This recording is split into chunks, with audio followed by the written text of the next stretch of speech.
आणि आता पाहूयात वेगवान 25 मिनिटं 50 बातम्या। शिवसेना भाजप महायुतीची आशीर्वाद यात्रा चेंबूर पांझरपूळ भागामधील छत्रपती शिवाजी महाराज चौकातून सुरू झाली।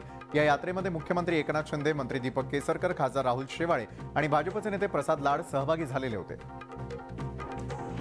उद्धव ठाकरेंच्या उपस्थितीमध्ये पुण्यामध्ये कसबा निवडणुकीचा विजयोत्सव साजरा होणार आहे। 14 मे रोजी उद्धव ठाकरे यांच्या उपस्थितीत महाविकास आघाडीची पुण्यामध्ये सभा होईल। याशिवाय नागपूर, मुंबईमधील बीकेसी, कोल्हापूर, नाशिक या ठिकाणी देखील महाविकास आघाडीच्या सभा पार पडतील। सोशल मीडियावरती एक व्हिडिओ सध्या व्हायरल होतोय। या व्हायरल व्हिडिओ प्रकरणी मुंबई पोलिसांनी दोघांना अटक केली आहे। शिवसेनेच्या उपनेत्या शीतल म्हात्रे यांच्या तक्रारीनंतर ही कारवाई करण्यात आली आहे। दहिसर पोलिसांनी अशोक मिश्रा आणि मानस कुवर या 2 तरुणांना अटक केलेली आहे। दरम्यान हाच व्हिडिओ व्हायरल करणाऱ्या काँग्रेस कार्यकर्त्याला मुंबई शिवसैनिकांनी मारहाण केली आहे। मनसेच्या गुढीपाडवा मेळाव्याला मुंबई पोलीस आणि महापालिकेने परवानगी दिली आहे। महापालिकेकडून 24 अटी शर्तींसह ही परवानगी देण्यात आली आहे। दादरच्या शिवाजी पार्कात राज ठाकरेंची ही सभा पार पडेल। चंद्रकांत पाटलांनी मनसेसोबतच्या युतीबाबत महत्त्वाचं विधान केलेलं आहे। मनसेकडून युतीचा प्रस्ताव आलेला नाहीये, पण राजकारणामध्ये कुठली गोष्ट कधी घडेल याचा भरोसा नसल्याचं सूचक विधान चंद्रकांत पाटलांनी केलंय। शेतकरी आत्महत्यांबाबत कृषी मंत्र्यांनी असंवेदनशील वक्तव्य केलं। शेतकरी आत्महत्या काही आजचा विषय नसून अनेक वर्षांपासून शेतकरी आत्महत्या करतात असं वक्तव्य सत्तारांनी केलं। सत्तार यांच्या याच वक्तव्यावरून नव्या वादाला तोंड फुटलंय।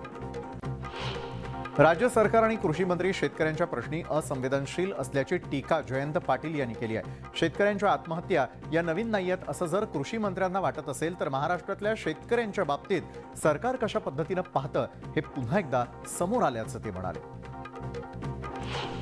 काय झाडी काय डोंगर या डायलॉगमुळे प्रसिद्धीच्या झुतात आलेले आमदार शहाजी बापू पाटील यांनी अखंड हरिनाम सप्ताहामध्ये चक्क प्रवचन दिलं। पंढरपूर तालुक्यामधील सोनके गावामध्ये त्यांच्या या प्रवचनाचा जाहीर कार्यक्रम संपन्न झालाय। रायगडमध्ये शेकडो कार्यकर्त्यांनी राष्ट्रवादी काँग्रेसमध्ये प्रवेश केलाय। सुनील तटकरे, आदिती तटकरेंच्या उपस्थितीमध्ये हा पक्ष प्रवेश सोहळा पार पडलाय। ये तो ट्रेलर है, पिक्चर अभी बाकी है असं यावेळी आमदार अनिकेत तटकरे म्हणाले। वाळवा तालुक्यामधील कासेगावमध्ये आमदार जयंत पाटील यांच्या वाढदिवसानिमित्तानं जयंत केसरी 2023 बैलगाडी शर्यतीचं आयोजन करण्यात आलेलं होतं। जवळपास 15 एकर शेतजमिनीचे एकत्रीकरण करून या स्पर्धेसाठी मैदान तयार करण्यात आलेलं होतं। विविध थेट लाभार्थी योजनांवरती होणारा वाढीव खर्च पुरा कसा होणार या प्रश्नाच्या उत्तरासाठी विरोधकांनी पिंक बुक वाचावं असा सल्ला सुधीर मुनगंटीवार यांनी दिला। अर्थसंकल्पाचा आकारमान वाढलेला असून योजनांसाठीचा निधी वाढलेल्या SGST मधून मिळणार असल्याचं देखील त्यांनी स्पष्ट केलंय। सरकारला शेतकऱ्यांशी काही देणं घेणं नाहीये, त्यांना फक्त खूरची महत्त्वाची अशी टीका चंद्रकांत खैरे यांनी केली आहे। कृषी मंत्री अब्दुल सत्तार यांच्या मतदारसंघामध्ये शेतकरी आत्महत्या करतायत आणि दुसरीकडे आत्महत्याग्रस्त म्हणून तालुक्याची निवड झालेली नाही आणि त्यामुळे सत्तारांनी राजीनामा दिला पाहिजे अशी मागणी त्यांनी केली आहे। चंद्रपूर जिल्ह्यामधील चिमूर मतदारसंघाचे भाजप आमदार बंटी भांगडिया आणि त्यांच्या 8 कार्यकर्त्यांवर मारहाण, शिवीगाळ आणि विनयभंगाचा गुन्हा दाखल झालेला आहे। साईनाथ बुटके या काँग्रेस समर्थकांना भांगडिया यांची आणि त्यांच्या परिवाराची बदनामी करणारा मजकूर पोस्ट केलेला होता आणि त्यानंतर ही मारहाण झाल्याचं समोर आलेलं आहे। भांगडिया यांनी देखील बुटकेंविरोधात तक्रार दाखल केली आहे। खासदार इम्तियाज जलील यांचं नामांतर विरोधी उपोषण चुकीचं असल्याची टीका केंद्रीय अर्थ राज्यमंत्री डॉक्टर भागवत कराड यांनी केलेली आहे। खासदार जलील हे फक्त राजकारण करत असल्याचा टोला देखील त्यांनी लगावलाय। छत्रपती संभाजीनगर नामांतरावरून आंदोलन करणाऱ्या औरंगजेबाचे फोटो नाचवणाऱ्या इम्तियाज जलीलांना सरकार त्यांच्या जागी लवकरच जागा दाखवेल असं वक्तव्य शिवराय कुलकर्णींनी केलं। आंदोलनाचा अधिकार प्रत्येकाला आहे, पण विचार भरकटवणं योग्य नसल्याचं ते म्हणाले। रोहित आर पाटील यांनी जुनी पेन्शन योजनेवरून सरकारवर टीका केलेली आहे। जुनी पेन्शन लागू न झाल्यास सरकार उलथवून टाका असं आवाहन त्यांनी आंदोलकांना केलं। उद्धव ठाकरेंनी या आधीच भाजपसोबत सरकार स्थापन केलं असतं तर आज ही वेळच आली नसती। आजच्या परिस्थितीला संजय राऊत आणि स्वतः ठाकरे जबाबदार असून त्यांची ना घरका ना घाटका अशी अवस्था झाल्याची टीका रामदास आठवलेंनी केली आहे। गटशेतीशिवाय पर्याय नसल्याचं वक्तव्य उपमुख्यमंत्री देवेंद्र फडणवीस यांनी केलं। गटशेतीमुळे बार्गेनिंग पॉवर वाढते आणि गटशेतीला प्रोत्साहन देण्यासाठी नवीन योजना सुरू करणार आहे अशी माहिती देखील त्यांनी दिली। पाणी फाउंडेशनचा फार्मर कप स्पर्धा 2022चा भव्य पुरस्कार वितरण सोहळा पुण्यात पार पडला, त्यावेळी ते बोलत होते। येत्या 2 महिन्यांमध्ये नारायण राणेंचं मंत्रिपद जाईल असा दावा आमदार वैभव नाईकांनी केलेला आहे। भाजपला राजकीयदृष्ट्या राणेंची गरज नाही आणि त्यामुळे राणेंना राजीनामा द्यावा लागेल असं ठाकरे गटाच्या वैभव नाईकांनी म्हटलंय। पुण्याच्या रस्त्यांवरील अतिक्रमण हटवण्यासाठी आंदोलनाचा इशारा पतित पावन संघटनेने दिला होता, परंतु आंदोलनापूर्वीच अतिक्रमण हटवण्याचं काम सुरू करण्यात आलेलं आहे. मीरा भाईंदरमध्ये हिंदू जन आक्रोश मोर्चाच्या प्रमुख काजल हिंदुस्थानीनं उद्धव ठाकरेंवरती जहरी टीका केली आहे. ठाकरे रामद्रोही झाल्यामुळे त्यांची सत्ता गेल्याचा घणाघात त्यांनी केलेला आहे.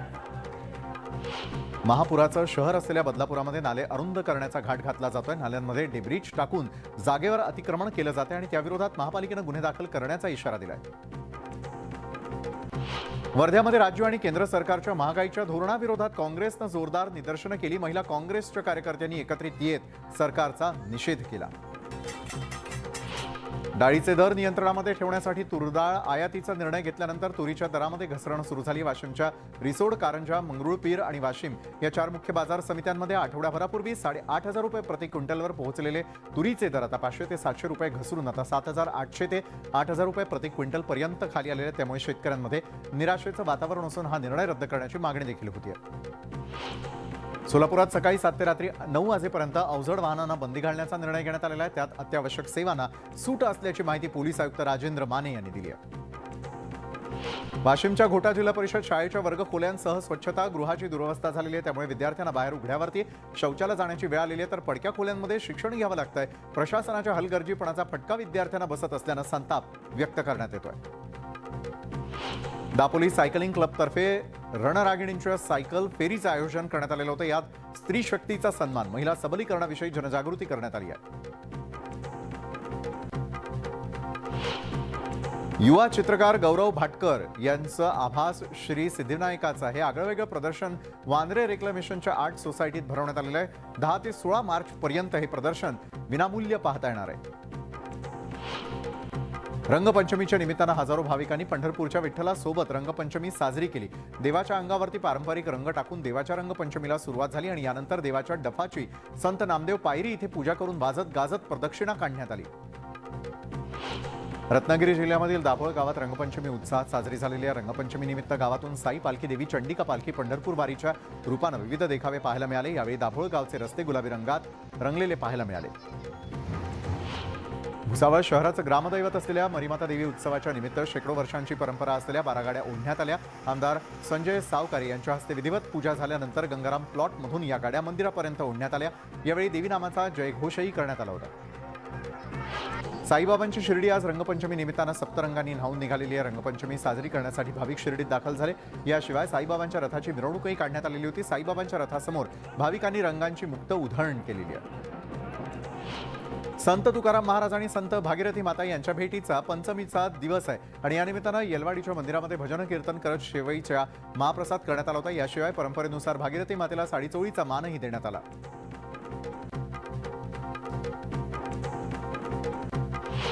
नाशिकच्या तिवंदा चौकामध्ये रंगपंचमीला गालबोट लागलेला आहे. तरुणांनी गोंधळ केल्यानं आणि गर्दी नियंत्रणाबाहेर गेल्यानं पोलिसांना लाठीचार्ज करावा लागला.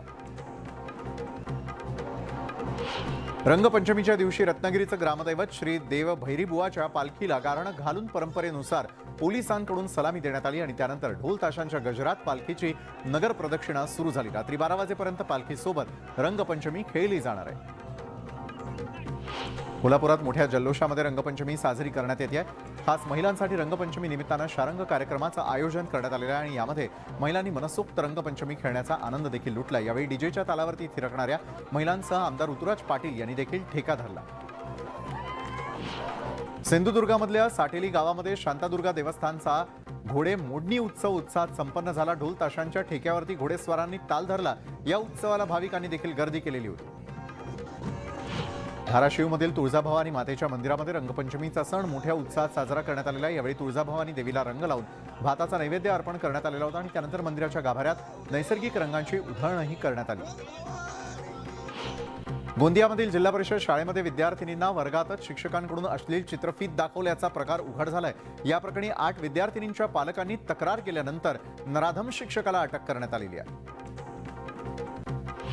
कळंबोलीमध्ये बार आणि रेस्टॉरंटमध्ये सुरू असलेल्या हुक्का पार्लरवरती पोलिसांनी धाड टाकली आहे. या प्रकरणी 5 जणांना पोलिसांनी अटक केली आहे. स्थानिक रहिवाशांच्या तक्रारीनंतर पोलिसांनी ही कारवाई केली आहे, परंतु कारवाई कायमस्वरूपी असावी, तात्पुरती नाही, अशी मागणी देखील रहिवाशांनी केली आहे. कल्याण मंगेशी पॅराडाईज परिसरामध्ये भर रस्त्यात कामाहून घरी परतणाऱ्या तरुणीची छेड काढत तिला मारहाण करण्यात आल्याचा धक्कादायक प्रकार समोर आलाय। दरम्यान तरुणींना आरडाओरडा करताच तिच्या मदतीला आलेल्या तरुणावरती जीवघेणा हल्ला करण्यात आलेला आहे। 7 ते 8 जणांनी हा हल्ला चढवला होता। पुणे सोलापूर महामार्गावरील दौंड तालुक्यातील स्वामी चिंचोली गावाजवळ भीषण अपघात झाला। भरधाव वेगाने जाणाऱ्या कारचं नियंत्रण सुटून कार पलटली। यात दोघांचा जागीच मृत्यू झाला तर 3 जण गंभीररित्या जखमी झालेत। कल्याणमध्ये ट्रान्सफॉर्मरमधील विजेचा जोरदार झटका बसून एक 12 वर्षीय मुलगा गंभीररित्या होरपळला। चक्कीनाका परिसरामधील सार्वजनिक शौचालयाच्या टेरेसवर ही घटना घडली आहे। भारतीय सैन्यानं रविवारी पूर्व सिक्कीममध्ये जोरदार बर्फवृष्टीमुळे नातूला या स्तोमगोस तलावामध्ये अडकलेल्या 370 पर्यटकांची सुटका केली आहे। सिव्हिल पोलीस आणि नागरी प्रशासनासह त्रिशक्ती कॉर्प्सच्या तुकड्या ताबडतोब कृतीत आल्या आणि बचाव मोहीम ऑपरेशन हिमराहाट सुरू झालं। रशियाच्या प्रिमोरीमध्ये बर्फवृष्टीचा कहर दिसून येतोय। अनेक गाड्या बर्फवृष्टीनं अपघातग्रस्त झाल्याचं दिसून आलं।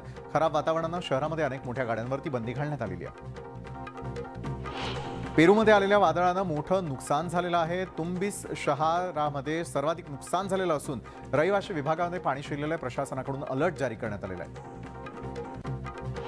नरेंद्र मोदी स्टेडियमवरील सामन्याच्या चौथ्या दिवशी विराटनं कसोटीमधील 28वा आणि आंतरराष्ट्रीय क्रिकेटमधील 75वे शतक झळकावलंय। त्यानंतर त्यांनी खास पद्धतीनं सेलिब्रेशनही केलेलं आहे। रणबीर कपूर आणि श्रद्धा कपूरचा तू झूठी मैं मक्कार हा सिनेमा बॉक्स ऑफिसवरती धुमाकूळ घालतोय। यातच रणबीर कपूरनं थिएटरमध्ये सरप्राईज व्हिजिट दिली आणि यामुळे सिनेमा पाहायला आलेले चाहते रणबीरला लाईव्ह पाहून भारावून गेले होते। लग्नानंतर पहिल्यांदा अथिया शेट्टी रॅम्पवर परतलेली आहे, परंतु यावेळी तिनं रॅम्पवरती केलेल्या वॉकमुळे नेटकऱ्यांनी तिला ट्रोल केलं। ही रॅम्पवर नाही तर गार्डनमध्ये फिरल्यासारखी चालती अशा कमेंट्स नेटकऱ्यांनी केलेल्या आहेत। स्वरा भास्कर आणि फहादच्या लग्न सोहळ्याच्या कार्यक्रमांना सुरुवात झालेली आहे। शनिवारी संगीत झाल्यानंतर आज स्वरानं तिच्या हळदीचे फोटोज शेअर केलेले आहेत। अभिनेत्री सारा अली खान हिनं तिचे देसी लुकमधील फोटोज शेअर केलेले आहेत। रेड कलरचा लेहंगा आणि मॅचिंग कलर ब्लाउज मध्ये सारा अली खान खूपच सुंदर दिसतेय।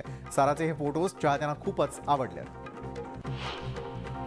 दाक्षिणात्य सुपरस्टार धनुषच्या वाथी या सिनेमाची क्रेज चाहत्यांमध्ये कायम आहे। सिनेमागृहामध्ये धुमाकूळ घातल्यानंतर आता हा सिनेमा 17 मार्च पासून OTTवरही पाहता येणार आहे। लॅक्मे फॅशन वीक मधला सुष्मिता सेनचा रॅम्प वॉक करतानाचा एक व्हिडिओ व्हायरल झाल्यानंतर आता तिचा दुसरा व्हिडिओ व्हायरल होतोय, ज्यात ती तिच्या एक्स बॉयफ्रेंड बरोबर दिसतेय। त्यामुळे त्यांचं पॅचअप झाल्याच्या चर्चाही रंगल्यात। ऑस्कर सोहळ्यामध्ये दाक्षिणात्य सुपरस्टार राम चरण आणि ज्युनियर NTR हे नाटू नाटू या गाण्यावरती थिरकणार असल्याची बातमी समोर आलेली होती, पण नुकतंच याबद्दल एक मोठी अपडेट समोर आली आहे। आता या दोघांऐवजी हॉलिवूड लॉरेन गॉटलीब थिरकणार असल्याचं स्पष्ट झालेलं आहे।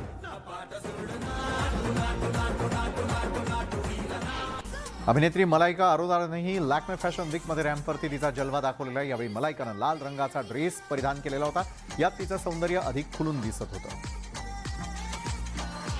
अभिनेत्री करिश्मा कपूर तिचा एक्स पती संजय कपूर सोबत स्पॉट झालेली आहे। एका हॉटेलमध्ये करिश्मा, तिची मुलं आणि संजय कपूर त्याची सध्याची पत्नी आणि मुलांसोबत लंचसाठी पोहोचले। घटस्फोटानंतर करिश्मा पहिल्यांदा एक्स पती सोबत दिसून आली आहे।